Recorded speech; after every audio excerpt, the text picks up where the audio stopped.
What is LGBTQIA+++। हम सही होने के कंपैरेटिवली कंफ्यूज हो गए हैं। सेक्सुअल आइडेंटिटीज अपने आप में ही एक इतना बड़ा टॉपिक है और धीरे धीरे जैसे ही LGBTQIA++ ऐड होता जा रहा है तो इतनी ज़्यादा सेक्सुअलिटीज़ निकल कर आई हैं कि हम सही होने के कंपैरेटिवली कंफ्यूज हो गए हैं। मैं इसे अप्रिशिएट भी करती हूँ कि लोग सेक्सुअलिटीज़ को समझते हैं, एक्नॉलेज करते हैं और इसे एक्सप्लोर भी कर रहे हैं। बट कितनी तरह की सेक्सुअलिटीज़ देखने को मिली हैं, ये है एक informative videos to understand what is LGBTQIA+++। तो चलिए हम बात कर रहे थे द सेक्सुअल आइडेंटिटीज़। मैं उस ज़माने की बात कर रही हूँ जहाँ लड़की की शादी सिर्फ लड़की से होती थी और उसमें भी आपके पेरेंट्स ने जो करा दिया या जो डिसीजन बन गया वही फाइनल होता था।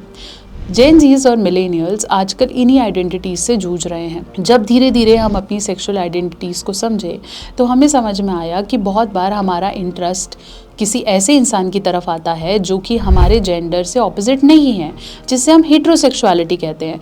कभी कभार हमारा अट्रैक्शन किसी महिला से हो जाता है और हम उसे समझ नहीं पाते, ना ही उसे कोई वर्ड या कोई लेबल दे पाते हैं।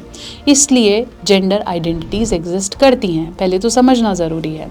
सबसे पहले हम बात करेंगे एल मीन्स लेस्बियन, जहाँ एक महिला का इंटरेस्ट दूसरी महिला के लिए हो, that is sexual and romantic relationship. Next is G, that means gay, एक ऐसी पर्सनालिटी जहाँ पुरुष का इंटरेस्ट पुरुष की तरफ ही है, वो और महिलाओं को पसंद नहीं करता और उसके लिए बेड लाइफ या रोमांटिक लाइफ में दूसरा पुरुष ही सब कुछ है।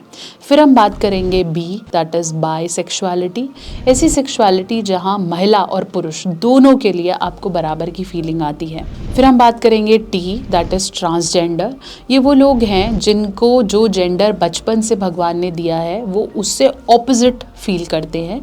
फिर हम बात करेंगे Q, that means the queer group, वो ग्रुप जो अभी भी अपनी सेक्सुअलिटी को समझ नहीं पा रहा है और उसे किसी भी तरह का लेबल नहीं चाहिए, दे आर स्टिल क्वेश्चनिंग, उन्हें किसी को भी देख के फीलिंग होती है। फिर हम बात करेंगे आई, दैट मीन्स इंटरसेक्स ग्रुप, वो ग्रुप के लोग हैं जिनके सेक्सुअल कैरेक्टरिस्टिक जैसे हैं वैसे उनको सूट नहीं करते और जिस हिसाब से उनको सेक्सुअल फीलिंग आती है वो किसी भी कैटेगरी में फिट नहीं होते, तो that is intersex. A, that means A sexuality, ऐसे लोग जिन्हें किसी को भी देखकर ना कोई रोमांस फील होता है और ना ही सेक्स करने का मन करता है। प्लस में वो सारी सेक्सुअल कैटेगरीज हैं जिसको अभी तक प्रॉपर्ली लेबल नहीं किया गया या जो नए तरीके से बढ़ती जा रही हैं। इसके अलावा सेक्सुअलिटी आजकल रोमांटिक कैटेगरीज में भी हो गई है। रोमांस उन्हीं के साथ जगता है जो उन्हें डिसरिगार्ड करता है या फिर उनके अपने सेक्सुअल कैटेगरीज में आता है। मल्टीपल सेक्सुअलिटीज़ का पनपना अपने आप में गलत है या सही है वो आपकी अपनी सोच पर निर्भर कर सकता है, बट अगर आपके आसपास कोई है जो इन सेक्सुअलिटीज़ को लेकर कंफ्यूज्ड है तो उसको ब्लॉक करने की बजाय उसकी मदद करना हमारा पहला स्टेप हो सकता है।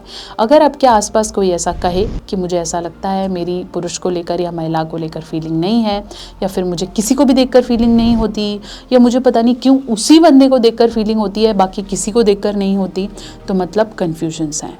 ऐसे समय पे एक अच्छे सेक्स थेरेपिस्ट के पास जाना और अपनी सेक्सुअलिटीज़ को समझना बहुत इंपॉर्टेंट है।